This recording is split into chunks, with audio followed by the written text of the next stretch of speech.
versículo 8. Livro de Atos, capítulo 6. Vamos ler do versículo 1 ao versículo 8. Amém? Esperar que os irmãos achem. Livros de Atos, capítulo 6, versículo 1 ao versículo 8. Oh, glória a Deus. Amém? Novo Testamento. Glória a Deus. Aleluias. Aleluias. Aleluias. Está escrito assim, irmãos. Livro de Atos, capítulo 6, do versículo 1 ao versículo 8. Ora, naqueles dias, crescendo o número dos discípulos, houve uma murmuração dos gregos contra os hebreus, porque as suas viúvas eram desprezadas no ministério cotidiano. E os 12, convocando a multidão dos discípulos, disseram: não é razoável que nos deixemos a palavra de Deus e sirvamos as mesas. Escolhei, pois, irmãos, dentre vós 7 homens de boa reputação, cheios do Espírito Santo e de sabedoria, aos quais constituamos sobre este importante negócio. Mas nós perseveraremos na oração e no ministério da palavra. E este parecer contentou a toda a multidão, e elegeram Estevão, homem cheio de fé e do Espírito Santo, e Filipe, e Prócoro, e Nicanor, e Timão, e Parmenas, e Nicolau, prosélito de Antioquia. E os apresentaram ante os apóstolos. E estes, orando, lhes impuseram as mãos. E crescia a palavra de Deus, e em Jerusalém se multiplicava muito o número dos discípulos, e grande parte dos sacerdotes obedecia à fé. E Estevão, cheio de fé e de poder, fazia prodígios e grandes sinais entre o povo. Amém? Irmãos, eu vou estar repetindo o versículo 8 e gostaria que os irmãos repetissem comigo. Vamos lá? E Estevão, cheio de fé e de poder, fazia prodígios e grandes sinais entre o povo. Amém? Este homem, Estevão, que fazia prodígios e grandes sinais entre o povo, e era cheio de fé e de poder, este homem era um diácono. Ele não era um apóstolo, ele era um diácono. E ele fazia os mesmos sinais dos apóstolos. Amém? Vamos estar orando. Pai, em nome do Senhor Jesus Cristo, meu Pai, a Tua palavra vai ser pregada. Pai, eu peço, Senhor, que o Senhor esteja presente, meu Pai, nessa consagração, aonde nós vamos estar consagrando, meu Pai, diácono e diaconisas nessa noite, meu Pai. Ó Deus Todo-Poderoso de Israel, em nome do Senhor Jesus Cristo, meu Pai, eu te peço, meu Deus, que o Senhor venha, meu Pai, derramar da Tua unção, do Teu poder, da Tua autoridade, meu Pai, sobre essa igreja, porque nós estamos fazendo discípulos, nós estamos, meu Pai, colocando obreiros para trabalhar na seara, para trabalhar na Tua obra, meu Pai. Mas nós te pedimos, meu Pai, que o Espírito Santo venha capacitar, que o Espírito Santo venha fazer, meu Pai, esses obreiros serem vasos de grande valor nas Tuas mãos, meu Pai, para que eles venham fazer a Tua obra com excelência e responsabilidade. É o que nós te pedimos nessa noite, em o nome do Senhor Jesus Cristo. Amém, amém e amém. Glória a Deus. Irmãos, então nós vemos aqui na palavra de Deus que na época de Jesus, na época da igreja primitiva, crescia o número de discípulos e havia uma murmuração entre os crentes gregos e os crentes hebreus que as viúvas estavam sendo desprezadas. E então, os apóstolos, os 12 apóstolos, convocaram a multidão, convocaram os discípulos e disseram: nós não podemos deixar a pregação da palavra de Deus e servir as mesas, ou seja, fazer o trabalho social da igreja. Nós não podemos fazer isso. Então vamos escolher dentre vós 7 homens de boa reputação, cheios do Espírito Santo e de sabedoria, aos quais constituamos sobre este importante negócio. E então 7 diáconos foram escolhidos. Os primeiros 7 diáconos da igreja primitiva. E diácono quer dizer aquele que serve, aquele que é chamado para servir.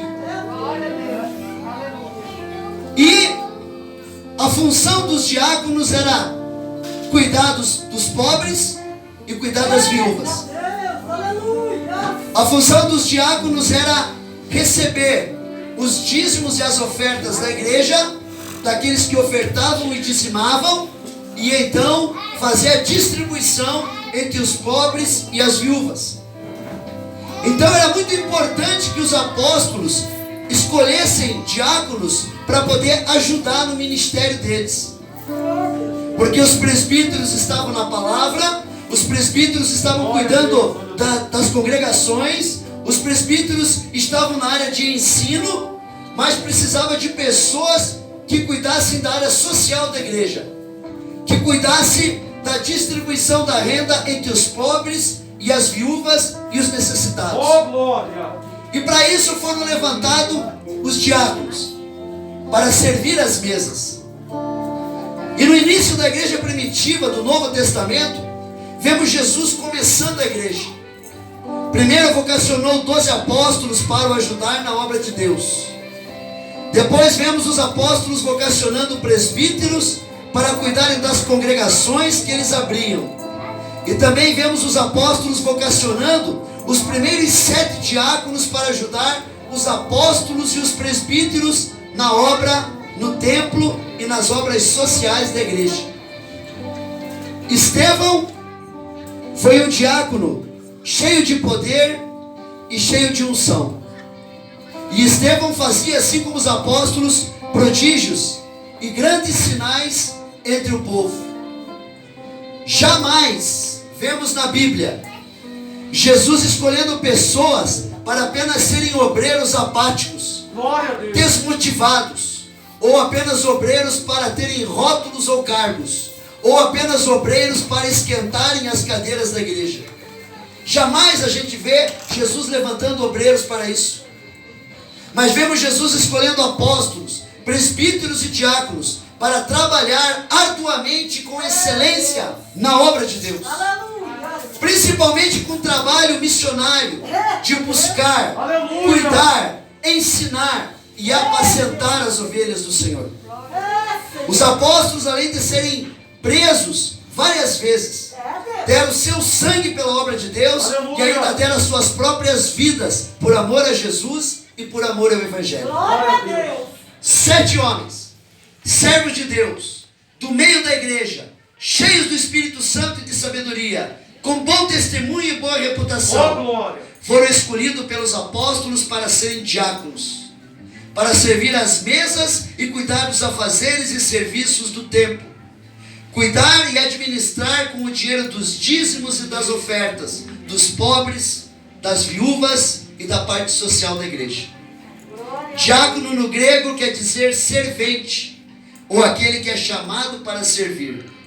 Os diáconos fariam o trabalho que os apóstolos não estavam conseguindo fazer e que sobrecarregava os apóstolos e impediam de se focarem nas orações e no ensino da palavra de Deus. Mas quais são as qualificações de um diácono e de uma diaconisa?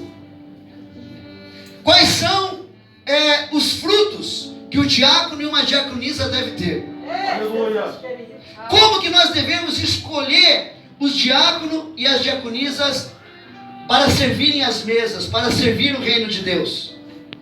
Vamos encontrar essas qualificações escritas na Bíblia em 1 Timóteo capítulo 3, versículo 8 a 13, que está escrito assim: da mesma sorte, os diáconos sejam honestos, não de língua dobre, não dados a muito vinho, não cobiçosos de torpe ganância, guardando o mistério da fé numa consciência pura. E também estes sejam primeiro provados, depois sirvam, se forem irrepreensíveis. Da mesma sorte, as esposas sejam honestas, não maldizentes, sóbrias e fiéis em tudo. Aleluia.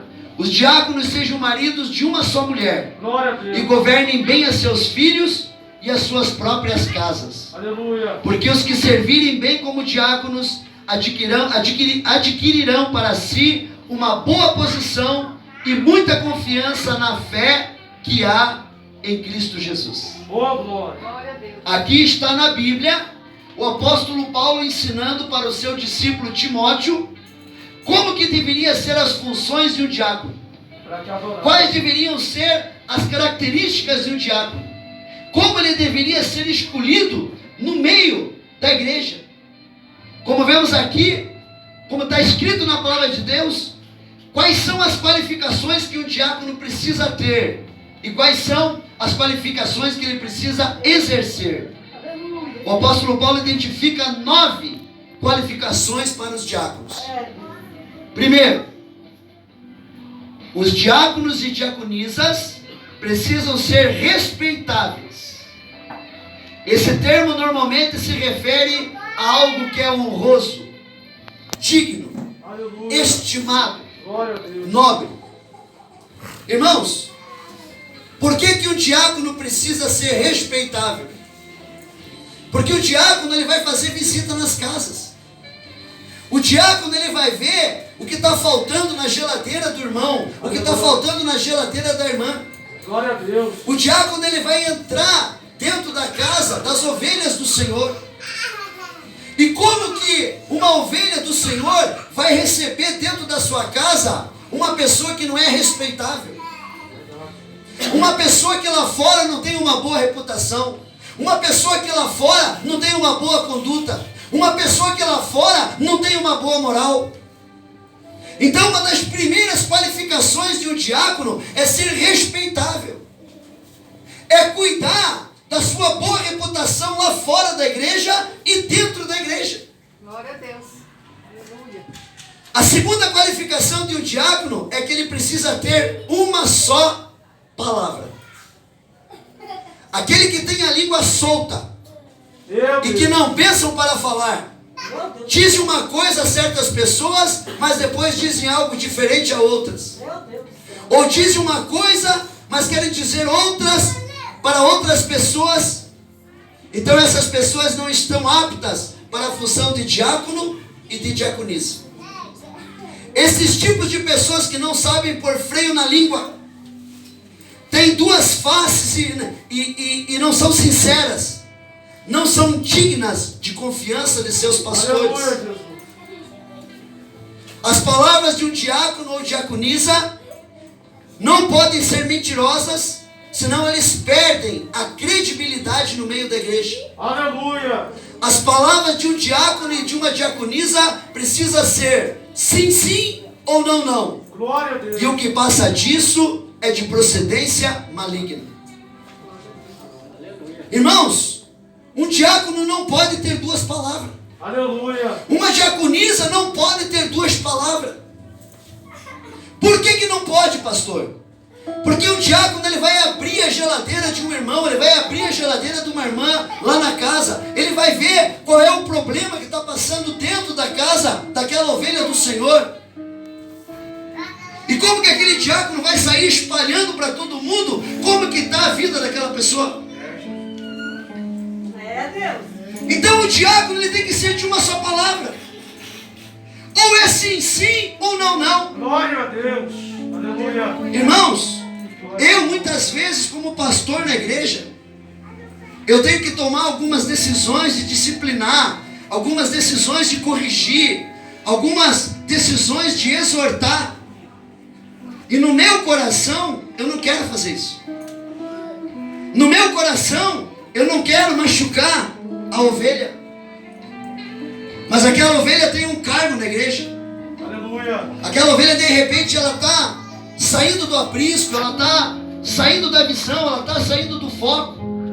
E então o pastor, ele tem uma vara para corrigir e tem um cajado para buscar. Aleluia. E na hora que eu vou tomar uma decisão de exortar, de disciplinar, de corrigir, a Bíblia diz que o coração é enganoso. Aleluia. Eu gostaria muito de corrigir pelo coração, mas eu não posso corrigir pelo coração. Eu tenho que corrigir pela Bíblia. Glória a Deus. Eu tenho que corrigir pela palavra de Deus. Aleluia. Então, numa hora que eu tenho que tomar uma decisão de corrigir alguém, de disciplinar alguém, de exortar alguém, eu preciso ir por aquilo que é espiritual e não por aquilo que é físico. E eu preciso ter uma só palavra: sim, sim e não, não. Isso diante da pessoa que eu vou exortar, da pessoa que eu vou disciplinar, da pessoa que eu vou corrigir e principalmente diante de Deus. Aleluia. Porque Deus vai me cobrar por que eu não corrigi. Deus vai me cobrar por que eu não mostrei a direção. Porque é para isso que o pastor está ali, irmãos. Para não deixar vocês sair do foco. Para não deixar com que Satanás entre na vida de vocês, na casa de vocês, no meio da família de vocês. O pastor está vigiando o bode, o pastor está vigiando o lobo. E então quando ele vê o bode e o lobo atacando, então ele precisa cuidar das ovelhas. Mas nesse cuidado, ele precisa ter uma só palavra. Ele não pode ter duas palavras. Como que o diácono vai ter uma só palavra se ele fica de fofoquinha lá no Facebook? É, Deus. Se ele fica de fofoquinha lá na rede social? Ele não pode estar levando o particular das ovelhas para a rede social, para o Facebook, para as outras pessoas saberem o que está acontecendo. A menos que precise expor aquela pessoa, porque aquela pessoa precisa ser ajudada. Aí você vai consultar aquela pessoa, vai perguntar para ela se você pode expor ela, para que a igreja então possa ajudar aquela pessoa. Por isso que o diácono e a diaconisa tem que ser uma pessoa de uma só palavra. É sim, sim e não, não. Não existe meio termo. E a terceira qualificação de um diácono ou de uma diaconisa é não ser inclinado a vinho ou bebida alcoólica. Aleluia. Um diácono ou diaconisa é desqualificado para o ofício se for viciado ou viciado em vinho ou outra bebida forte ou em qualquer tipo de droga ilícita. Aleluia. A pessoa que tem vício não tem domínio próprio, é irresponsável, é doente. Uma pessoa doente não pode curar outra pessoa doente. Aleluia. Uma pessoa que tem vícios, além de estar doente, é uma pessoa rebelde e indisciplinada. A nossa igreja tem a norma que nenhum obreiro pode ter nenhum tipo de vício. Nenhum obreiro pode ter má reputação. Nenhum obreiro pode ser mentiroso, ser desonesto, ser rebelde e desobediente às autoridades colocadas por Deus na igreja. Aleluia. Glória. Irmãos, as normas da nossa igreja para aquela pessoa que tem um cargo de diácono ou qualquer cargo de obreiro é não beber, não fumar, não usar droga, vigiar a sua vida para não viver em pecado. Aleluia. Pastor, mas aquela cervejinha sem álcool, Meu Deus, misericórdia. você acha bonito um obreiro, uma ovelha chegar na tua casa e ver cervejinha sem álcool lá na tua geladeira? É, Deus. Não é o problema da cerveja. O problema está no exemplo. O problema está em você não escandalizar. Se você estiver tomando uma cerveja, se você estiver com uma lata de cerveja, com uma bebida na tua mão, você está escandalizando. A pessoa vai olhar e vai dizer assim: mas você não é diácono, Você não é diaconisa, você não é evangelista, você não é missionário, você não é pastor. O problema está que a Bíblia diz que nós não podemos escandalizar a palavra de Deus. Aleluia. Não podemos escandalizar o Senhor Jesus. Glória a Deus, santo é o teu nome, Jesus. Então não podemos beber, não podemos fumar, não podemos usar droga, não podemos usar nada que venha escandalizar aquela pessoa que olha para nós e sabe que nós somos um obreiro da casa do Senhor. Aleluia. Eu estava lá no meu trabalho e então uma pessoa estava esperando para cortar o cabelo. E eu estava observando aquela pessoa. E eu trabalhando, chegou a vez daquela pessoa cortar o cabelo. E quando aquela pessoa sentou na minha cadeira ali, ela perguntou para mim: você é evangélico? Eu falei: sou. Ele falou assim: eu estou vendo aqui, tem uma pilha de Bíblia aqui, né?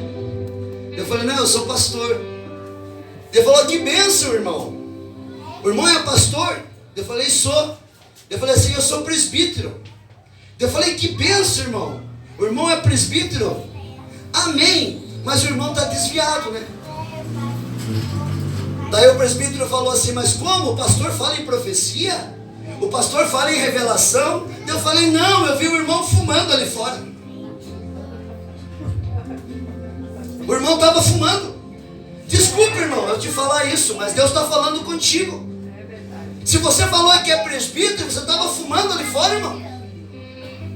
Por favor, irmão, não envergonhe o evangelho de Jesus, não. Não deixe as pessoas ver que você está escandalizando o evangelho de Jesus. Se você não largou o vício do cigarro, não fala que você é presbítero. Está vendo, irmãos? As nossas atitudes e as nossas ações falam mais alto que as nossas palavras. A nossa vida tem que ser uma Bíblia aberta diante das pessoas. Glória a Deus. Aleluias! Glória a Deus! Santo é o teu nome. Então o problema está em você não fazer nada que venha escandalizar o teu irmão. Se vai escandalizar, não faça. Se vai escandalizar, não participe. A pastora Clarice foi convidada para comer uma pizza lá no trabalho dela com pessoas que não eram cristãs. E a pastora Clarice falou assim: não, eu não vou. Mas não é por causa de vocês. É porque na realidade eu não posso ir por causa do testemunho. E as pessoas falaram assim: como, pastora Clarice? É como, Clarice, eu não estou conseguindo entender. Ela falou: eu vou te explicar. Vocês não são cristãos, vocês não são evangélicos, vocês não frequentam a igreja. Quando eu estiver lá na pizzaria, lá vai ter bebida, lá vai ter cerveja, e eu vou estar lá no meio, e alguém pode tirar uma foto, e vai aparecer a pastora Clarice no meio da bebida, vai aparecer a pastora Clarice no meio da cerveja. Então eu preciso vigiar.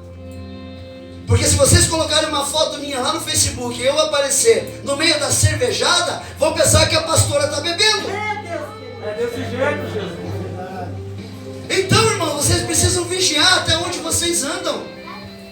Vocês têm que saber que vocês são obreiros do Senhor, obreiros de valor. Glória a Deus. E tem que honrar o ministério de vocês. Aleluia. Amém? Amém. Então vigia nas amizades, vigia nos convites. Vigia por onde vocês andam, para que vocês possam dar bom testemunho diante do Senhor. Aleluia. E diante das pessoas. Glória a Deus. Amém? Amém. A quarta qualificação de um diácono, de uma diaconisa, é não ser cobiçoso de sorte da ganância. Se um diácono, uma diaconisa, ama o dinheiro, não está qualificado para esta função. Especialmente porque os diáconos e as diaconisas com frequência lidam com ofertas e dízimos, com questões financeiras da igreja. Uma pessoa gananciosa por dinheiro e avarenta, Aleluia. também não vai ser dizimista fiel e ofertante da casa do Senhor. E não vai ser colaborador do crescimento da obra de Deus. É dos dízimos e das ofertas que as viúvas os pobres e os irmãos mais necessitados são ajudados na obra social da Glória a igreja. Deus. Uma pessoa gananciosa e cobiçosa, como o apóstolo Judas, pode ser tentado por Satanás a roubar as ofertas, assim como Judas roubava. Por isso, uma das qualificações dos diáconos é não ser cobiçoso, de sorte da ganância e não ter amor ao dinheiro. Aleluia. Irmãos, eu tenho 23 anos de caminhada como pastor. E vocês não sabem o que eu já vi nas igrejas. Mas tinha uma igreja que eu cuidava, que, na realidade, foi colocada a oferta dentro do gasofilácio. E na realidade, teve uma irmã que ela ligou para a igreja, porque ela tinha dado uma oferta, e ela queria saber se a oferta estava dentro do gasofilácio. E por causa daquele telefonema da irmã, eu fui lá conferir. E estava rasurado o envelope. Porque a igreja onde eu pastoreava, as pessoas colocavam o nome no dízimo. Estava rasurado o valor. Alguém tinha roubado a oferta e colocado outro valor. E era bem a oferta daquela mulher que tinha me ligado e falado qual era o valor da oferta que ela tinha dado. E eu falei, Senhor, eu não sei quem está roubando as ofertas. Porque são vários diáconos e várias diaconisas que recolhem as ofertas. Porque tinha vários cultos durante o dia. E eu falei, mas o Senhor vai me mostrar quem está roubando as ofertas. Aleluia. Fala, Deus. E então em sonho, Deus me mostrou quem estava roubando a oferta e me disse o nome da pessoa. E eu falava assim, e eu cheguei para aquela pessoa e perguntei para ela assim, irmão, eu quero fazer uma pergunta para você. Por que deixasse Satanás entrar no teu coração para roubar as ofertas? E ele falou, não pastor, eu não roubei as ofertas. Eu falei assim, você roubou sim. Deus me falou que você roubou as ofertas. Você rasurou o envelope. E aquele irmão, ele negou que tinha roubado a oferta. E aquele irmão saiu da igreja. E o nome daquele irmão era José. Irmãos, foi uma pena porque eu não pude acompanhar a vida do José depois que ele saiu da igreja. Mas a única coisa que eu soube é que 2 anos depois, aquele homem cheio de saúde, aquele homem cheio de vigor, ele faleceu de uma doença incurável. Meu Deus. Por quê? Porque ele roubou as ofertas da igreja. Assim como Judas roubava. E assim como Judas se suicidou. Então, irmãos, você pensa que alguém não está vendo, mas Deus está vendo. Então é por isso que a palavra de Deus diz que a quarta qualificação de um diácono ou de uma diaconisa é não ser cobiçoso de sorte da ganância. Para que ele não seja tentado por Satanás, para ser desonesto, para pegar alguma coisa que não pertence a ele. Amém? Amém. A quinta qualificação de um diácono ou de uma diaconisa é serem sólidos na fé e na vida. O apóstolo Paulo também indica que o diácono deve conservar o ministério da fé com a consciência limpa. A expressão, o mistério da fé, é simplesmente um modo de Paulo falar do Evangelho. Aleluia. Mas pregar a palavra de Deus e principalmente praticar a palavra de Deus. Essa afirmação se refere à necessidade de os diáconos manterem-se firmes no verdadeiro Evangelho de Cristo e não oscilantes em outras religiões, em outras crenças. Aleluia. Glória Os diáconos e diaconisas também devem manter seu ministério com a consciência limpa, de não andar no pecado, de não ter atitudes desonestas e que desagradam a Deus, e podem comprometer o bom testemunho de um diácono ou ou de uma diaconisa. Glória a Deus. Santa O comportamento de um diácono ou de uma diaconisa deve ser consistente com aquilo que prega e aquilo que vive no seu dia a dia. Aleluia. Irmãos, no início do meu ministério, eu estava terminando a faculdade de teologia e eu estava trabalhando e eu tinha um senhor que era meu amigo, que também estava fazendo a mesma faculdade que eu fazia, e ele tinha um lavacar. E como ele tinha um lavacar, às vezes eu cortava o cabelo dele em casa, dele, da esposa e da família. E então um dia ele passou lá no salão e falou assim: Gil, você pode ir de noite lá na minha casa para cortar o meu cabelo, para cortar o cabelo da minha esposa? E o nome dele era Seu Aurélio. Eu falei: Seu Aurélio, de noite eu estou lá, pode contar comigo. E irmãos, eu esqueci. Eu não fui. Esqueci completamente. E de repente, depois dos 15 dias, chega o Seu Aurélio lá na porta. É, Deus. Quando eu leio o Seu Aurélio, fiquei frio, quente, não sabia o que fazia. Branco, amarelo. E então o Seu Aurélio chegou e falou assim: você esqueceu, Gil, que você tinha prometido para mim de ir lá na minha casa cortar o cabelo? Eu falei: Seu Aurélio, eu quero pedir desculpa, eu esqueci. Ele falou: Gil, senta aqui do meu lado, quero conversar com você. Aleluia. Você não vai ser pastor?